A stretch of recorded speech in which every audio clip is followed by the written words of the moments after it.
नमस्ते सबैजनालाई। के तपाईँ पनि 2026 को इपिएस कोरियन ल्याङ्ग्वेज एक्जाम विशेष गरी म्यानुफ्याक्चरिङ उत्पादनमूलक क्षेत्रको परीक्षाको तयारी गर्दै हुनुहुन्छ? परीक्षा कहिले हुन्छ, फारम कसरी भर्ने र नयाँ अपडेट के छ? आजको यो भिडियो पुरा हेर्नुहोस्।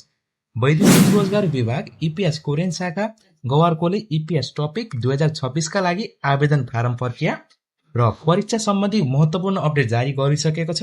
क्षेत्रहरू म्यानुफ्याक्चरिङ उत्पादनमूलक, एग्रिकल्चर, सर्भिस र फरेस्ट्री रहेका छन्। कोटा कुल 7200 जनाको लागि आवेदन फारम खुलेको छ, जसमध्ये म्यानुफ्याक्चरिङ क्षेत्रका लागि मात्रै 5000 कोटा छुट्याएको छ। अब कुरा गरौँ परीक्षाको ढाँचाको। परीक्षा प्रणाली पहिलो चरणमा युबिटी कम्प्युटर ट्याब्लेट बेस्ड भाषा परीक्षा हुन्छ। अङ्क र समय कुल 40 वटा प्रश्न, रिडिङ र लिसनिङ 100 पूर्णाङ्कका हुनेछन् र समय 50 मिनटको रहनेछ। स्किल टेस्ट भाषा परीक्षा उत्तीर्ण भएपछि दोस्रो चरणमा skill and competency test pass गर्नु पर्नेछ।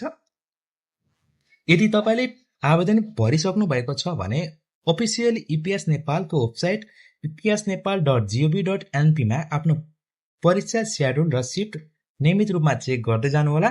तयारीलाई अझै कडा बनाउनुहोस्। All the best. कोरिया सम्बन्धी यस्तै नयाँ र सही सूचनाका लागि यो भिडियोलाई लाइक, शेयर र सब्स्क्राइब गर्न नबिर्सिनुहोला।